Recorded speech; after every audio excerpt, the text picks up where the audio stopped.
எல்லாருக்குமே தெரிஞ்சிருக்கும். செம்பருத்தி பூ வச்சு ஹேர் மாஸ்க் பண்ணலாம், ஹேர் ஆயில் பண்ணலாம். பட் இந்த செம்பருத்தி பூ பிளட் ப்ரெஷர் கண்ட்ரோல் பண்ணும், ஸ்ட்ரெஸ் லெவலை ரெடியூஸ் பண்ணும், ஈவன் பிசிஓடிக்கு கூட ஒரு நல்ல ஹோம் ரெமெடின்னு சொல்கிறாங்க. சரி, இப்போ இதை வச்சு நம்ம என்ன பண்ண போகிறோம்னு பார்த்தீங்கன்னா, ஒரு டீ தான் ப்ரிப்பேர் பண்ண போகிறோம். அதுக்கு வந்து அந்த நடுவில் இருக்கிற அந்த மகரந்தமும் நமக்கு காம்பும் தேவை கிடையாது. சைடில் இருக்க இதழ்களை மட்டும் கட் பண்ணி எடுத்துக்கலாம். இப்போ ஸ்டவ் ஆன் பண்ணி ஒரு பேனில் 1.5 கிளாஸ் அளவுக்கு தண்ணி சேர்த்துருக்கேன்.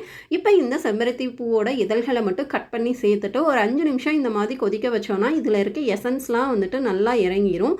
இந்த அளவுக்கு வந்து இந்த எசன்ஸ் இறங்கினதுக்கப்புறமா ஸ்டவ் ஆஃப் பண்ணிவிட்டு ஒரு டம்ளரில் நம்ம இதை ஃபில்டர் பண்ணி எடுத்துக்கலாம். இதழ்கள் இல்லாமல் இந்த தண்ணியை மட்டும் சேர்த்துக்கலாம். இதில் வந்து இந்த டேஸ்ட்டை என்ஹான்ஸ் பண்ணுறதுக்காக 2 டீஸ்பூன் அளவுக்கு லெமன் ஜூஸ் ஆட் பண்ணியிருக்கேன். உங்களுக்கு வேணும்னா நீங்கள் ஹனி கூட ஆட் பண்ணிக்கலாம். இது ஆப்ஷனல் தான். 1 டீஸ்பூன் அளவுக்கு பாதாம் பிசினும் ஆட் பண்ணியிருக்கேன்.